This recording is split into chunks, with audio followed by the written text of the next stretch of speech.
예, 이번 시간에는 전번 시간을 계속 이어서 사업 모델 수립 두 번째 시간입니다. 이 시간에는 수익 모델과 그다음에 유통, 고객걸. 그래서 학습 목표는 어떤 방식으로 수익을 얻는 방법들이 있는가에 대해서 공부를 할 것이고요. 그다음에 어떤 방법으로 제품과 서비스를 고객에게 전달하는 유통 방법에 대해서 공부를 하실 거고, 그 다음에 어떻게 고객을 갖다가 관리할 것인지, 이런 부분에 대한 사업 모델 수립하는 방법에 대해서 공부하도록 하겠습니다. 첫 번째 수익 흐름에 대해서는 도대체 수익 흐름이란 무엇인가에 대해서 알아보고, 그래서 얼마나 많이 팔 수 있겠는가, 그 다음에 수익 모델이 무엇인가, 그 다음에 가격은 얼마로 책정할 것인가, 그 다음에 수익 모델의 문제점, 고려해야 되는 어떤 문제점들은 무엇인가에 대해서 알아보도록 하겠습니다. 수익 흐름이란 회사 또는 조직의 수익원입니다. 결국 회사가 고객의 문제를 파악해서 그 문제를 해결하는 제품을 제공을 하고 보상을 받는 하나의 수익원이 되는 것이죠. 그래서 고객이 사주지 않으면 이 수익원은 존재하지 않는 것이죠. 그래서 여기에서는 어떻게 가격을 결정하느냐가 굉장히 어려운 단계인 것입니다. 도대체 내 물건을 얼마에 팔면 고객이 살 수 있겠는가? 그것을 알아내는 것이 또 사업에서 매우 중요한 포인트인 것이죠. 이 목적은 아주 단순 명료한 수익과 가격의 가설을 수립하는 것이 수익 흐름에서 가설에 수립하는 데 목적입니다.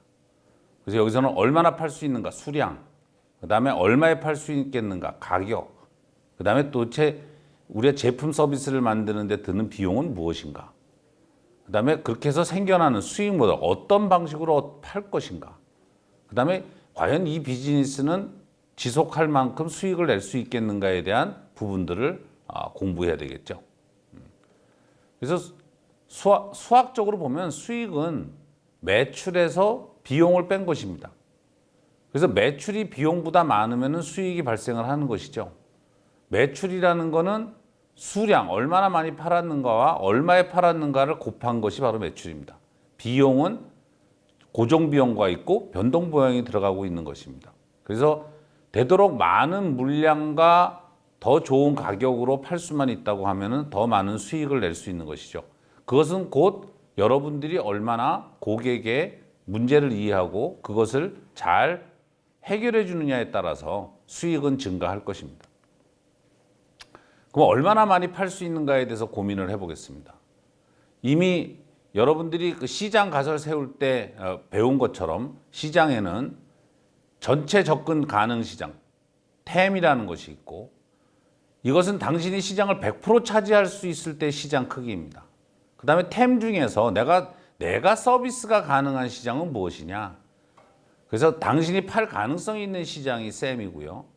그 다음에 그 서비스가 가능한 시장 중에서 내 마켓시어는 얼마나 되겠는가?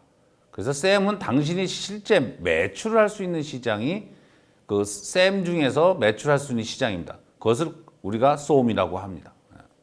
그래서 이것을 통해서 내가 정말로 얼마나 팔 수 있는가를 갖다가 확인을 해봐야 되겠죠. 예를 들면 이거는 삼성전자의 스마트폰의 솜입니다. 결국은 스마트폰 시장 점유율을 보면 삼성전자 스마트폰의 솜을 우리가 확인할 수 있는 것이죠. 그럼 수익 모델은 과연 무엇인가? 이것은 기업이 어떻게 수익을 내고 어떻게 이익을 발생시키고 투자에 대한 최고 수익률을 나타내는 설명입니다. 곧 우리가 기업이 비용을 들여서 일반 소비자에게 혹은 프리미엄 고객에게 제품을 제공하고 거기에 대해서 우리가 보상을 받는 것이죠. 이 공짜 마케팅 수익 모델 같은 경우에서는 기업이 고객들에게 기본적인 서비스를 제공을 합니다. 일반 소비자들에게. 그리고 광고주한테 돈을 받아가지고 수익을 내는 것이죠. 그리고 프리미엄 고객한테는 유료 서비스도 제공을 하고 있는 것입니다. 그래서 이러한 고객군별 수익 창출 방법이 곧 수익 모델인 것이죠. 그래서 여기는 수익 모델이 두 가지가 있는 것이죠. 일반 소비자에게는 광고주로부터 수익을 내는 것. 그다음에 프리미엄 고객한테는 프리미엄 고객으로부터도 수익을 내고 광고주로부터도 수익을 내는 두 가지 모델이 존재하고 있습니다. 그래서 제품별, 고객별로 다른 가격 정책을 수립해야 됩니다. 그래서 예상 고객 생애 매출을 갖다가 계산할 수 있어야 되는 것이죠. 그 계산하는 방법은 탑다운이 있고 바텀업이 있습니다. 수익 모델을 선정하는 기준은 결국은 회사에 가장 잘 맞는 사업 모델을 골라야겠죠. 내가 해보지도 않았던 사업, 우리 회사가 할 수 없는 사업을 갖다가 한다라고 하면 그 사업 모델은 정합치가 없습니다. 그다음에 회사의 가치를 가장 잘 인정받는 사업 모델을 만들어야 할 것입니다. 우리 회사의 가치를 가장 잘 알아주는 사람들한테 갖다 팔아야 된다는 것이죠.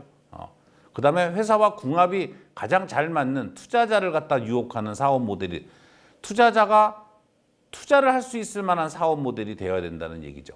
그다음에 항상 시대 변화, 환경 변화에 유연한 사업 모델을 해야 어려운 상황이 와도 수익을 낼 수 있는 것입니다. 그래서 내 사업 모델을, 수익 모델을 고를 때는 이 네 가지 사항을 갖다 고려를 해서 고르면은 성공할 가능성이 훨씬 더 높은 것이죠. 예를 들면은 레이저와 블레이드죠. 이 면도기를 팔면서 면도기 라를 갖다가 나중에 굉장히 비싼 가격으로 팔아서 수익을 내고 있는 사업입니다. 그 다음에 애플의 아이튠 같은 경우에는 MP3 플레이어를 갖다가 이 아이튠을 갖다가 제공을 하고 나고, 그 다음에 아이폰을 사고 나면 나중에 아이튠을 통해서 MP3를 계속적으로 팔 수 있는 그러한 수익 모델인 것이죠. 수익 모델의 종류에는 오프라인에서는 판매를, 물건을 직접 사고 파는 판매, 그 다음에 어떤 사용료를 받는 경우, 그 다음에 구독, 신문 같은 경우, 그 다음에 건물의 임대료 같은 경우, 그 다음에 어떤 IP를 라이센싱 해준다든지, 그 다음에 수수료를 받는 그런 오프라인의 수익 모델이 있고, 온라인으로는 프리미엄 모델, 공짜로 주는 어떤 서비스도 있지만 그걸 통해서 광고를 통해서 돈을 받는 프리미엄 모델이나, 그 다음에 제품은 무료, 서비스는 유료로 하는 케이스, 그 다음에 추천을 해주고 수익을 내는 경우, 그 다음에 제휴 수익이나 수익을 배분하는 경우, 그 다음에 고객의 이메일을 갖다가 제공하고 돈을 받는 경우, 그 다음에 백엔드 부가 서비스 같은 거를 갖다가 판매해가지고 얻는 경우, 이렇게 여러 가지의 수익 모델이 있습니다. 이런 수익 모델 중에 여러분들 몸에 잘 맞는 것을 찾는 것이 가장 중요합니다. 그럼 가격은 어떻게 측정하는 것이 좋은 것인가? 실제로 가격이라는 것은 적절한 가격 결정 방법은 뭐냐? 가격을 정하고서 개발하는 것이 가장 적절한 가격을 결정할 수 있습니다. 개발을 해놓고 가격을 매긴다는 것은 실패할 가능성이 굉장히 큰 것이죠. 예를 들면 포르쉐가 1990년대 후반에 80년대 하던 매출보다 3분의 1로 회사가 큰 위기에 쌓였습니다. 그 대책을 세운 것이 뭐냐면 카이엔이라는 SUV를 갖다가 만들기로 한 것이죠.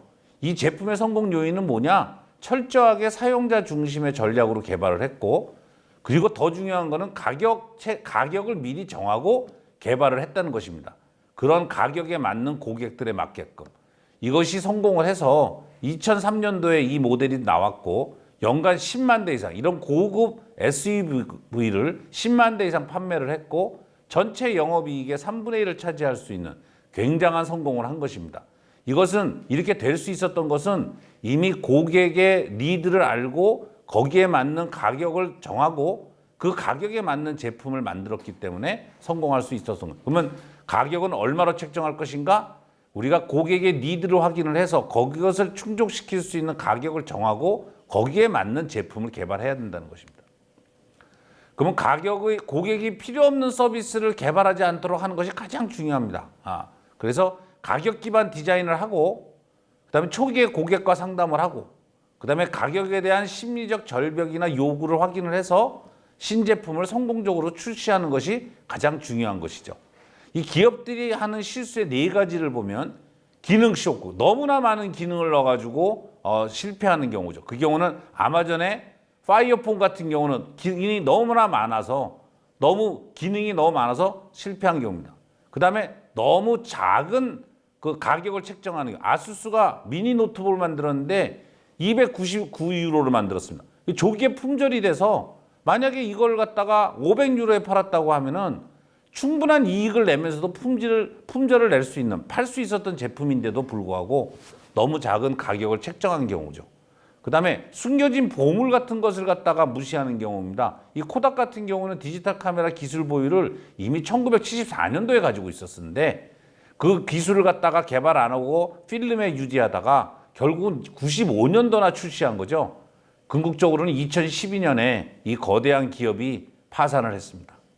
그 다음에 좀비 같은 그 제품이죠. 무슨 말이냐면 고객군을 갖다가 제대로 파악을 못한 거예요. 세그웨이는 굉장히 좋은 제품인데 이 너무 비싸서 안 팔리는 제품입니다. 결국 이걸 좀 싸게 만들었다고 하면은 굉장히 잘 팔릴 수 있었던 확률이 굉장히 높았던 것이죠. 그래서 이 가격을 얼마로 책정하느냐에 따라서 사업이 성패가 정해진다는 것을 갖다가 여러분들은 잘 기억하셔야 될 것입니다. 그러면은 가격을 책정하는 전략에는 어떤 것들이 있냐?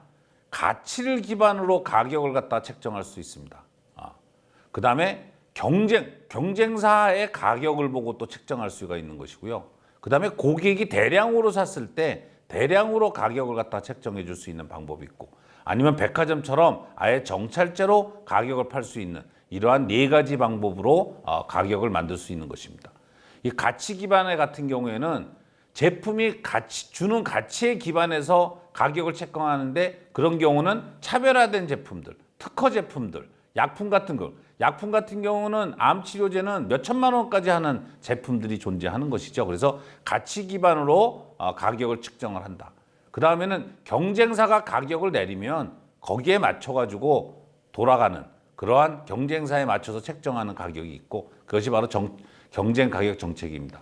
그 다음에 대량 제품은 물건을 많이 사면 싸게 주는, 여러 개를 구매하면 싸게 주는 그런 정책이고요. 그 다음에 정찰 가격은 기본적으로 다양한 제품과 서비스를 가진 회사들이 유리. 무슨 말이냐면 백화점 같은 데서 유리한 거죠. 그 다음에 B2B 가격 정책의 두 가지 문제점은 뭐냐? B2B는 어떤 제품을 사면 총 비용을 갖다가 생각을 해봐야 됩니다. 단순하게 제품에 대한 가격뿐만이 아니라 이것을 도입했을 때 발생하는 것까지 고려해서 가격을 책정해야 되는 것이죠. 그래서 예를 들면 소프트웨어 구동을 위해서 컴퓨터를 새로 사야 될지도 모르는 거고요. 그 다음에 제품 사용해서 교육에 대한 비용이 들어갈 수도 있고, 그 다음에 이러한 제품을 또 사면서 조직적으로 변화가 생겨서 회사에 큰 비용이 들어갈 수도 있고, 그 다음에 이것을 갖다 회사 있는 사람들한테 전파하는 데 드는 비용이, 이러한 전체적인 비용이 고려된 토탈 솔루션을 제공해야 된다는 것이죠. 그것이 가격에 포함이 되어야 됩니다. 그 다음에 고객 생애 가치, 이 가장 중요한 것이죠. 고객이 회사와 관계를 맺는 동안 드는 전체적인 비용입니다. 이 비용이 높으면 높을수록 회사는 성공할 수 있는 것이고, 이 고객 생애 가치를 특별히 고려해야 되는 종류로 보면 사스 소프트웨어나 온라인 데이팅 사이트나 온라인 게임 같은 경우는 얼마나 고객이 오래 내 것을 사용하느냐에 따라서 전체적인 수익이 결정이 될 것입니다. 그래서 이 수익 모델의 이익샘플로 카카오 비즈니스를 보시면은, 첫째, 기본 사용자는 무료죠. 카카오는. 그렇지만은 그런 고객이 많이 있기 때문에 이러한 판매 수수료를 받을 수 있는 비즈니스 모델이 발생을 합니다. 기프트콘이나 플러스 친구나 유료 이모티콘, 카카오 게임, 카카오 페이지가 가능한 것이죠. 그리고 이런 기본 사용자 무료가 돼서 사람이 모여서 광고도 가능한 것이죠. 그래서 카카오는 크게 세 가지의 수익 모델인데, 하나는 무료, 하나는 판매 수수료, 다음은 광고료입니다. 요약을 해보면은, 첫째, 수익 모델에서는 단순 명료한 수익과 가격 가설을 세울 수 있어야 합니다. 그래서 얼마나 많이 팔 수 있겠는가, 얼마에 팔 수 있는가, 그 다음에 비용은 얼마인가, 그 다음에 수익 모델은 무엇인가, 그리고 내가 비즈니스를 지속한 수익을 낼 수 있겠는가, 이 5가지 사항을 잘 볼 수 있는, 잘 정리되는 가설을 수립할 수 있어야 되고, 그러한 수익 모델을 찾으셔야 하는 것입니다. 이번 시간에는 유통 채널에 대해서 알아보도록 하겠습니다. 그래서 유통 채널이란 무엇인가, 그 다음에 유통 채널을 선택하는 방법, 그 다음에 채널의 기능, 그 다음에 채널의 단계, 그 그다음에 채널의 유형은 무엇인지, 그다음에 사례 연구를 하도록 하겠습니다. 유통 채널이란 무엇인가? 결국 타겟 고객군과 의사를 소통하고 가치를 제공하는 방법을 정의를 합니다. 내가 고객에게 어떻게 제품과 서비스를 어떤 방식으로 전달할 것인가. 그러니까 여기는 결국 고객과 연락하고 고객 경험을 할 수 있는 중요한 접점이 되는 것이죠. 그래서 채널에는 우리가 마케팅 채널이라는 것도 있고 영업 채널 또는 유통 채널로 분류를 합니다. 물론 서로 다른 고객 세그먼트에는 별도의 채널이 필요로 하고 있습니다. 1990년에 인터넷 기술이 나오기 전에는 실질적으로 온라인 채널이라는 게 존재하지 않았죠. 오직 오프라인 유통만 존재했었습니다. 그래서 오프라인 유통 채널을 보시면 온라인 판매가 가능하고, 그 다음에 OEM 주문자 생산, 그 다음에 시스템 인테그레이터, 어떤 시스템을 통째로 만들어서 제공하는 사람들인 거죠. 뭐 예를 들면은 서버를 사서 가서 네트워크를 설치해 준다든지, 인터넷을 설치해 준다든지, 그 다음에 직접적으로 판매를 하는 경우, 그 다음에 가치를 더한다는 것은 벤즈를 사가지고 벤즈 엔진을 갖다가 더 업그레이드 시켜서 더 비싸게 파는 그런 사업들도 있는 것이죠. 그래서 가치를 더해서 재판매하는 경우. 그 다음에 딜러라는 것은 뭐 외환 딜러도 있고, 뭐 보통 어떤 물건들을 갖다가 사고 파는 것들에 대한 딜러가 있는 것이고, 그 다음에 유통센터죠. 롯데마트나 이마트 같은 큰 유통센터도 있고, 도소매 대형 유통도 있죠. 뭐 신세계백화점, 그러한 것들도 있고. 그래서 오프라인, 직접 소비자가 가서 물건을 사는 오프라인 유통 채널이 있고, 그 다음에 온라인 유통 채널이 인터넷 발전으로 해서 생겨나서 이커머스가 있고, 그 다음에 애플이나 구글 같은 플랫폼 비즈니스가 있고, 그 다음에 아마존 같이 실질적으로 2단계 유통을 하는 아마존 같은 경우도 있고, 그 다음에 종합적인 쇼핑몰을 만든 자포스 같은 종합적인 쇼핑몰도 있습니다. 그 다음에 페이스북 같은 소셜 커머스로 물건을 사고 팔 수 있는 경우가 있고요. 그 다음에 그룹폰처럼 플래시 세일, 물건들 갖다가 덤핑으로 파는 그런 세일들을 할 수 있는 것들이 온라인 유통 채널에 존재합니다. 그래서 여러분들의 물건에 가장 적합한 유통 채널을 고르는 것이 매우 중요합니다. 그래야지만 유통 비용도 줄이고 더 판매도 잘 할 수 있는 것이죠. 유통 채널을 선택할 때 5가지 요소가 있습니다. 첫째는 타겟하는 고객 세그멘트하고 시장 규모를 먼저 선택해야 됩니다. 그 다음에 유통 채널이 필요로 하는 투자가 무엇이냐, 그 다음에 제품이 표준 제품이냐 비표준 제품이냐에 따라서 유통 채널이 달라지는 것이죠. 그 다음에 유통 채널에 요구되는 통제력에 따라서도 유통 채널을 고르는 것이 달라질 것입니다. 그 다음에 유통업체와의 관계가 또한 선택을 하는데 요소가 될 것입니다. 이 5가지 요소를 잘 고민해서 여러분 제품과 서비스가 고객에게 가장 잘 전달될 수 있는 유통 채널을 선택하셔야 할 것입니다. 채널의 기능을 보시면은 첫째 목적으로 보면은 채널에 만드는 목적이 뭡니까? 제품과 서비스에 대해서 선택한 고객을 교육할 수 있는 게 필요합니다. 그래서 애플 스토어 같은 곳을 가면 여기 있는 직원들이 친절하게 여러분들한테 물건 사용하는 것을 갖다 교육을 시켜주고 있죠. 그 다음에 고객에게 제공하는 가치 제안을 연구하고 평가, 무슨 말이냐? 직접 만져보고 테스트해 볼 수 있는 그런 기회를 제공하는 것이 바로 채널의 중요한 기능입니다. 단순히 물건을 가져다 놓고 고객한테 이러한 교육이나 가치를 갖다 할 수 있는 것이 없다고 하면은 훨씬 더 경쟁력이 없을 거죠. 그래서 애플이 이러한 것을 만들었고 삼성은 그 뒤를 쫓아가서 또다시 애플 스토어 같은 것을 운영을 하고 있는 것이죠. 그래서 거기에서는 또 선택한 제품이나 서비스를 여기서 다 테스트해보고 구매할 수 있는 시설을 갖다가 제공을 해야 되고, 그 다음에 고객에게 이 제품을 쓰면 무엇이 좋다, 당신이 이 제품을 쓰면 어떤 혜택을 얻을 것이라는 가치 제안을 제공해주고, 그 다음에 물건을 팔고 난 다음에 계속적으로 애프터 서비스를 제공하는 이러한 것들이 채널을 사용하는 목적인 것이죠. 이러한 것들을 잘 제공해주는 채널을 만들고 고르는 것이 여러분들한테 매우 중요한 일입니다. 채널을 통과하는 거에는 5단계가 있습니다. 먼저 이런 제품이 있는지 없는지 인식할 수 있어야 되겠죠. 그래서 채널에서 유통해서 마케팅하고 광고를 하는 단계라고 볼 수 있습니다. 그러면 고객이 이런 제품이 있다는 걸 보면 내가 애플 스토어에 들어갔는데 거기에 새로운 만약에 아이패드가 나왔다.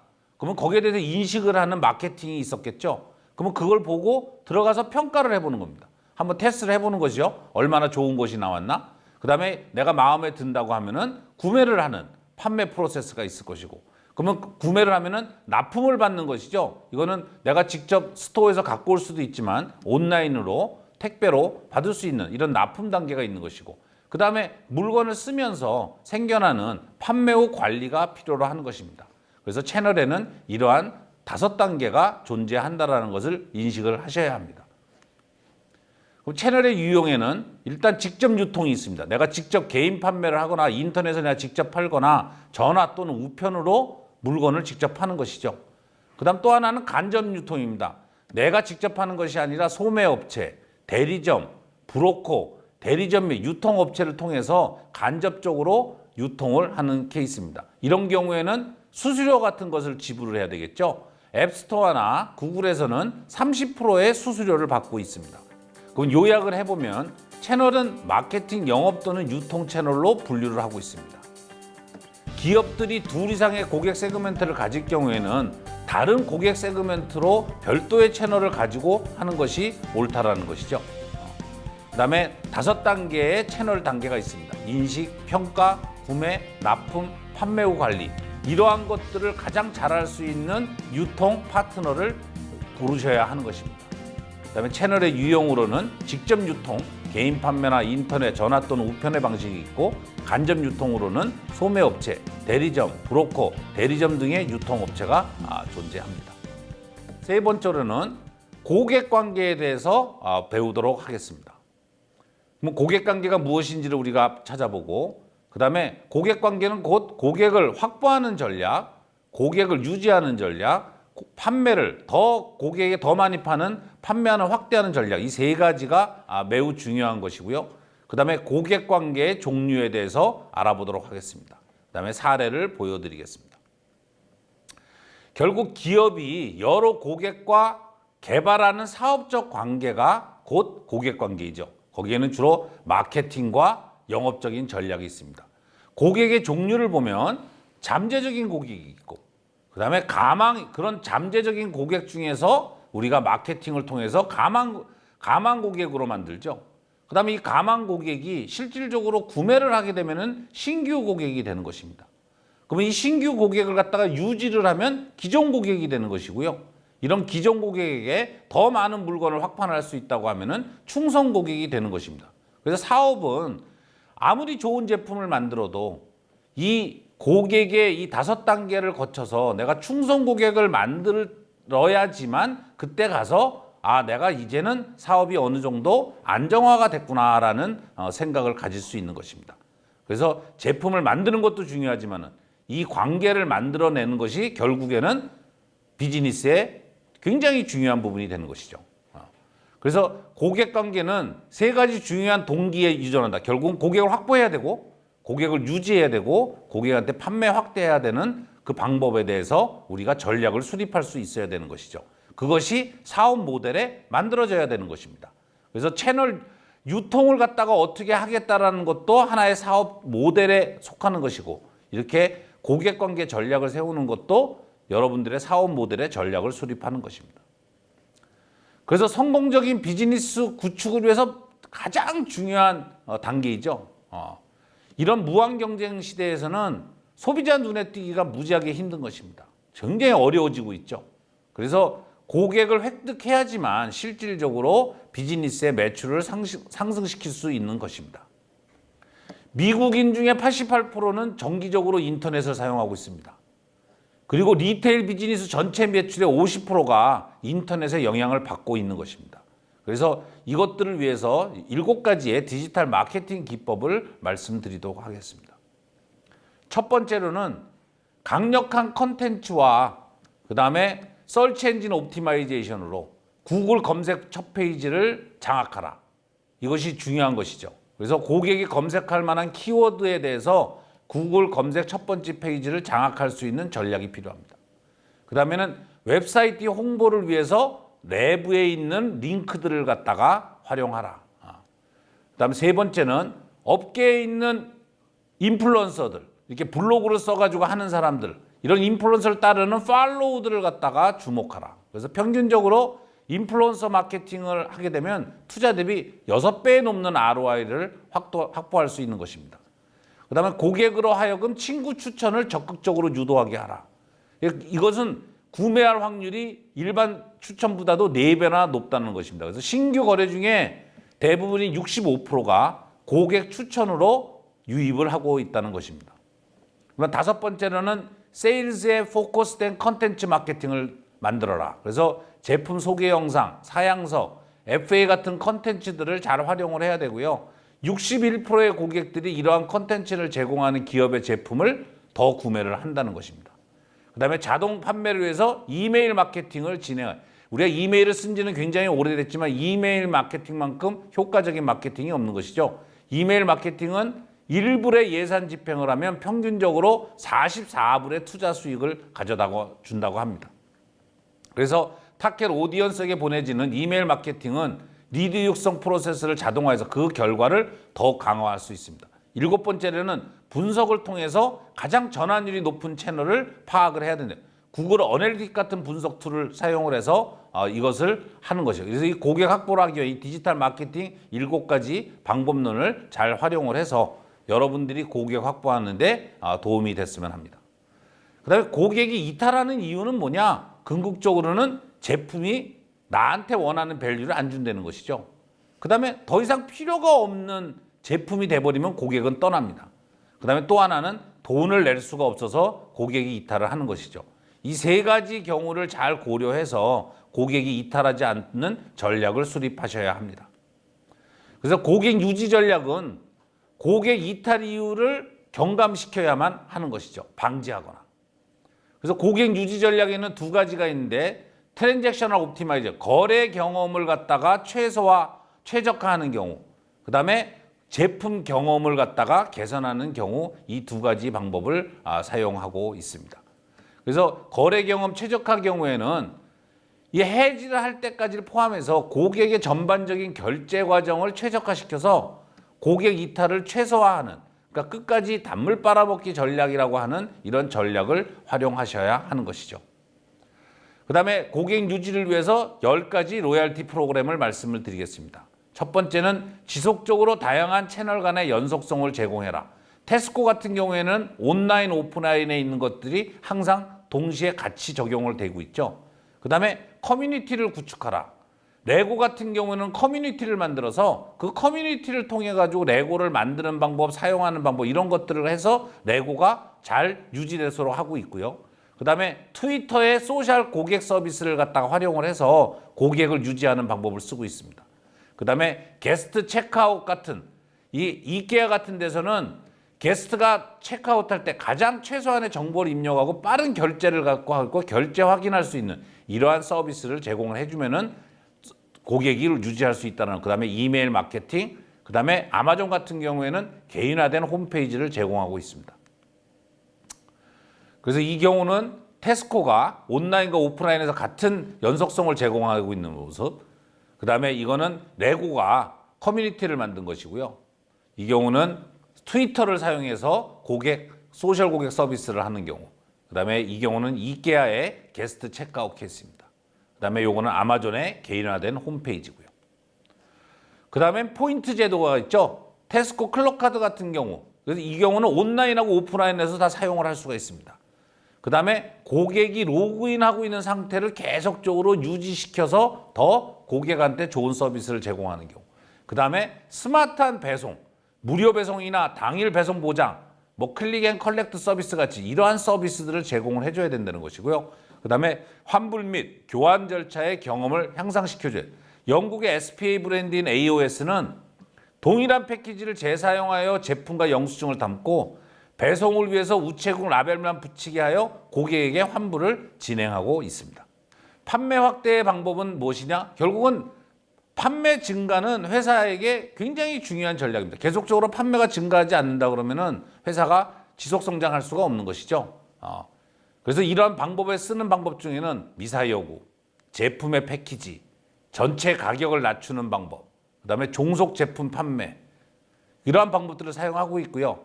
전향적으로 상향 판매하는 방법 중에는 예를 들면 패스트푸드에 가면 주문할 때 음료수나 감자튀김을 추가하도록 요청을 하죠.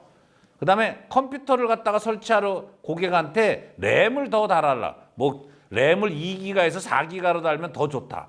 뭐 하드를 갖다가 500메가를 갖다가 1테라로 가면 뭐 돈 10,000원만 더 줘도 1테라를 달 수 있다. 이런 식으로 해서 전향적인 상향 판매를 하는 경우가 있고요. 그다음에 휴대전화를 갖다 수리하러 갔더니 똑같은 사용 가격으로 최신 버전을 사용하라고 고객들한테 제안하는 경우들이죠. 이러한 경우들의 대부분의 고객들이 결국은 더 많이 사게 되는 것이죠. 그 방법에는 두 가지가 있는데 업셀링이라는 것이 있고요. 크로스셀링이라는 게 있습니다. 업셀링이라는 거는 조금 작은 거를 더 큰 거 살 때 더 생각보다 적은 비용으로 살 수 있을 것처럼 느끼게 하는 것이죠. 그래서 사이즈가 커질수록 가격을 높여 판매해서 객단가를 높여가지고 궁극적으로 수익성을 증가시키는 겁니다. 그래서 비싼 물건을 더 많이 팔려고 노력을 하는 것이고요. 크로스셀링은 단일 품목만 파는 게 아니라 1+1 같은 거죠. 뭐 컴퓨터 팔 때 프린터 껴서 파는 것처럼 이렇게 세트를 구성해서 물건을 만들어서 결국은 다 객단가를 높이는 것이다. 그러니까 우리가 매출을 올린다는 것은 객단가를 올리는 것이니까 가격이 올라갈 수 있는 전략들을 만들어내는 것이죠. 그래서 성공적인 업셀러가 사용하는 두 가지 적인데 그 중에 하나가 공포입니다. 뭐 곧 품절이 된다 그래가지고 여러분들 백화점에 가시면은 마감 시간이 되면은 뭐 곧 팔리니까 싸게 사가지고 가세요. 뭐 이 물건은 여자들 옷 같은 경우, 드레스 옷 같은 경우 이 디자인 이제 물건 얼마 안 남았으니까 사셔야 됩니다. 이런 식으로 협박을 하죠. 예. 그다음에 또 한 가지는 제품이 굉장히 힘드니까 전문가의 도움이 필요하다고 협박을 해서 어떤 서비스를 팔아먹는 케이스들이 있습니다. 그래서 특히 비싼 품목 구매 시 판매 후에는 서비스나 보증을 또 사도록 종용을 하는 것이죠. 그래서 비싼 품목 팔고 이것을 갖다가 애프터 서비스 하는데 비용이 드니까 이런 보증을 사도록 종용을 합니다. 이렇게 해서 서비스를 또 더 파는 케이스인 것입니다. 그래서 고객 관계는 6가지의 주요한 범주를 다루고 있습니다. 그래서 개인적으로 지원한다든지 아니면은 개별 개인적, 은행에 가면 VIP 서비스 같은 것이 있죠. 이러한 개별 지원을 갖는, 아니면은 DIY를 할 수 있는 셀프 서비스를 훨씬 더 잘할 수 있는 또 서비스를 제공을 해준다. 그다음에 자동화된 서비스를 제공한다든지, 그다음에 커뮤니티, 레고 같은 커뮤니티를 만들어 준다든지, 아니면은 아마존이나 이런 데서는 공동 창작 같은 거 새로 같이 만들 수 있는 그런 환경을 만들어. 그래서 이렇게 해서 고객의 관계를 개선하는 이러한 6가지 방법으로 고객 판매 확대의 방법으로 사용을 하고 있습니다. 그래서 요약을 하면 고객 관계는 3가지 주요 동기에 요전을 하는데 그거는 고객 확보, 고객 유지, 판매 확대, 이 3가지 전략을 잘 수립을 해야 되고 그것이 곧 사업 모델에 나타나야 되는 것이죠. 그다음에 고객 확보 전략에 대해서 알아봤고 고객 유지 전략, 고객 확관 전략에 대해서 알아보았습니다. 그래서 5장 사업 모델 수립 2 수익 모델 유통 고객 관리에 대한 수업을 마치도록 하겠습니다. 수고하셨습니다.